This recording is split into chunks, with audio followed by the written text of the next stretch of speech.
Universiti Islam Malaysia dengan ini mengisytiharkan bahawa Majlis Convocation kali kedua Universiti Islam Malaysia dibuka secara rasmi.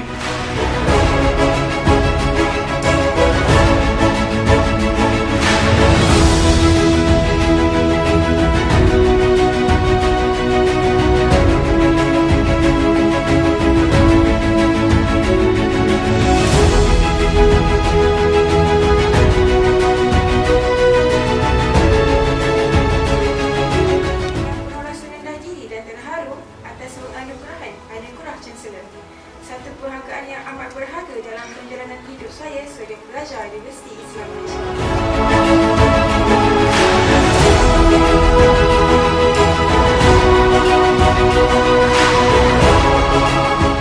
Saya, Datuk Seri Dr. Ahmad Fairuz bin Datuk Syekh Abdul Halim, Chancellor Universiti Islam Malaysia dengan ini mengisytiharkan bahawa Majlis Convocation kali kedua Universiti Islam Malaysia ditutup secara rasminya.